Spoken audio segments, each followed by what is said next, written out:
Well, it's good to see that you're here today. We want to thank you for coming in. As you know, Yuline's out there to help some of these families in China because they've devoted a lot of their time to on a career or anything. They're getting a little older and they're struggling to have kids.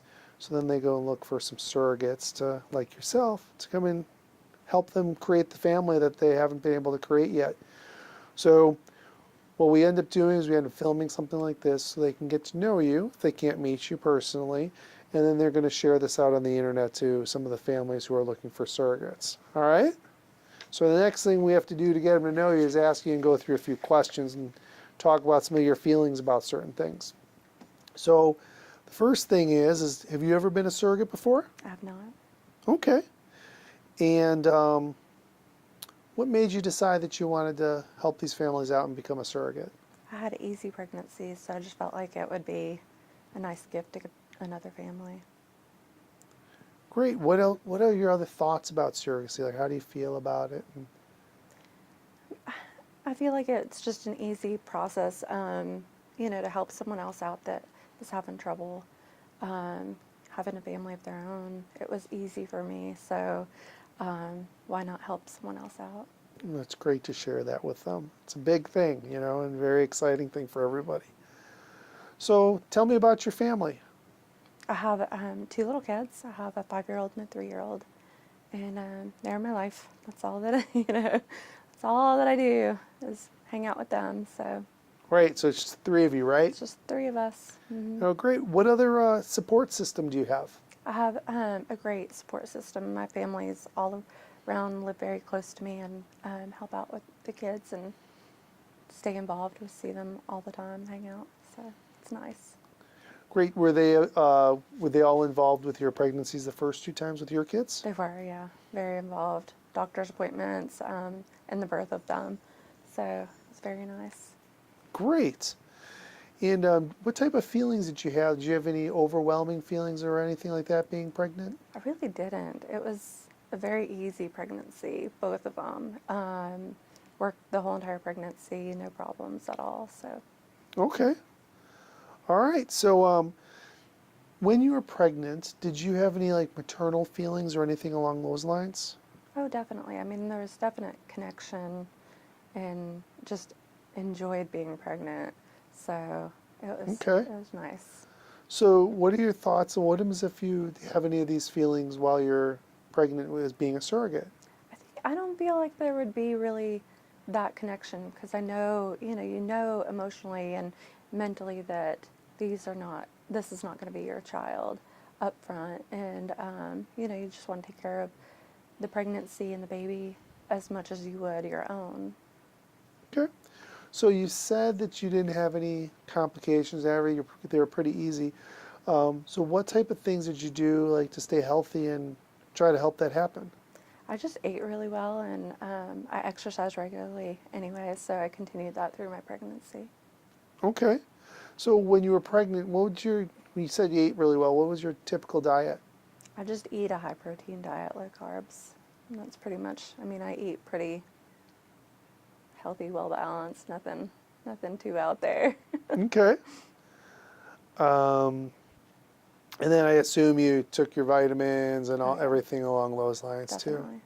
Did you ever have any morning sickness or anything along those lines? I had slight morning sickness, nothing too major.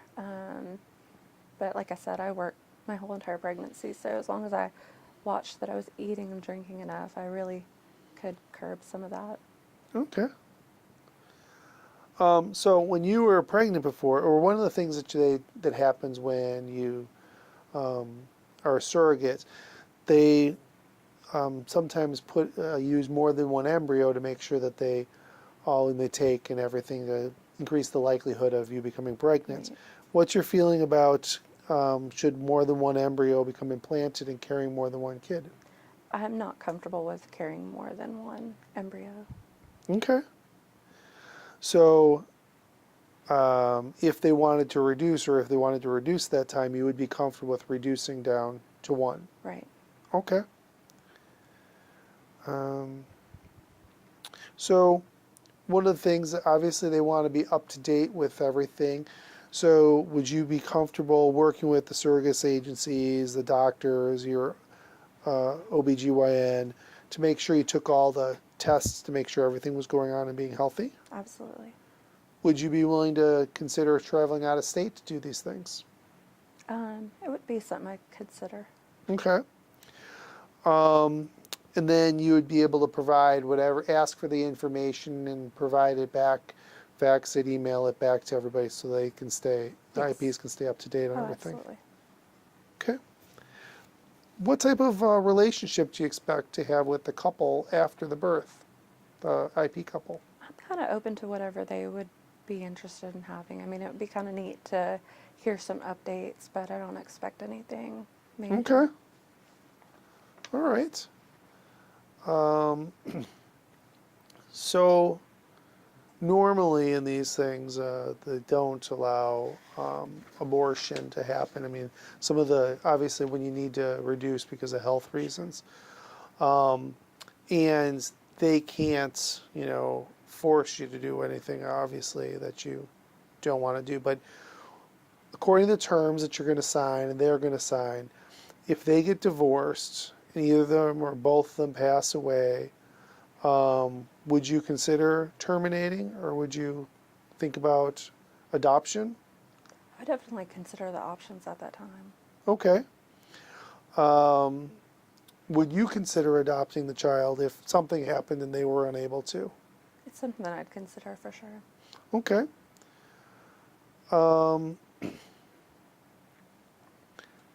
What would your thoughts be if their newborn was going to have any diseases or disabilities or defects? What would your thoughts and feelings be? Would they change or be any different? Wouldn't be any different, and that would be up to the intended parents. Okay. One of the services they sometimes ask for is for a surrogate to breastfeed after. Would you be open to breastfeeding? It's something that I'd be open to. Okay.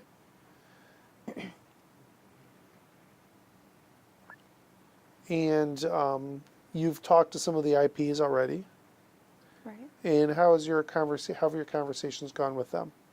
They've been well. Easy.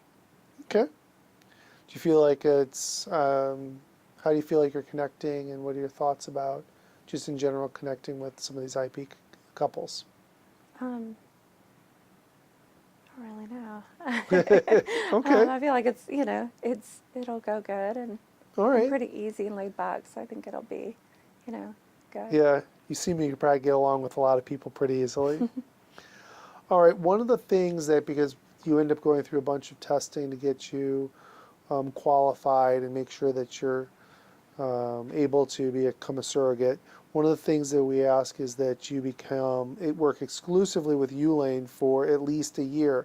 Would this be acceptable to you? It's something that I'm going to think about for sure. Okay. Mm-hmm.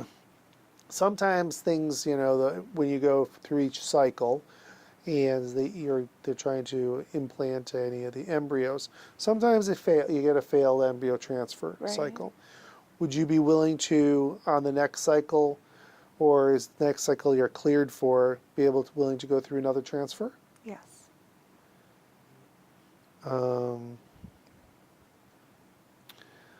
One of the things that is needed is you have to, go through and make sure you fill out the right forms and the paperwork to provide for your reimbursements and your expense and everything along those lines. So they need to be turned in by the 30th of each month to be submitted for the next month. Are you comfortable with completing these things and getting them submitted in a timely fashion? Mm-hmm. Okay.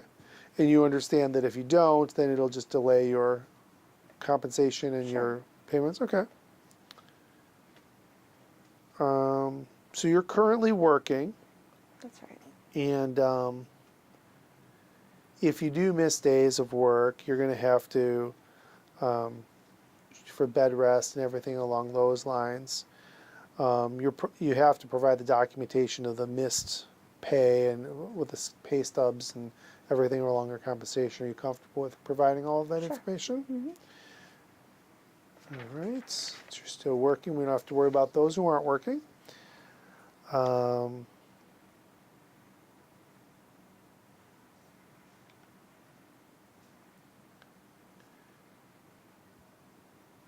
All right, so we've already gone through, so we will have any delayed pay, if any paperwork's late, it could result in delayed payments, and you don't object to that, do you? Right, no, that All makes right. sense. So as a surrogate, you're gonna get your baseline compensation with many types of bonuses in there.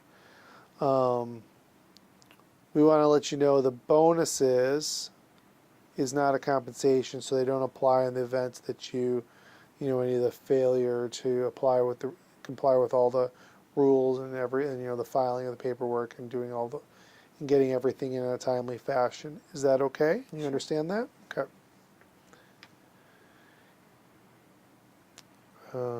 So sometimes the medical providers will provide you with invoices and everything. You have to forward them on and sign them and fill everything out, and scan them. Are you comfortable using a scanner to get everything over and emailing it? Oh, great. At the end of it, there's going to be a surrogacy closing statement, and that is going to, until you get that in, that's what's going to, and within 30 days of there, that's when you're going to receive your last payment from the escrow attorney. Do you have any problems completing that documentation and turning in understanding that until you do that, you won't get your final compensation? Right, I don't think that would be a problem. Okay. Well, that's all that I have, formally for questions. Is there anything else that you'd like to say or express to these intended parents out here who are going to be watching these videos? No, just excited to, continue on this process and meet the family. Okay, great. Well, thank you for coming, and we look forward to matching you up with somebody and seeing you help out these families. Sounds good. Thank you. Thank you.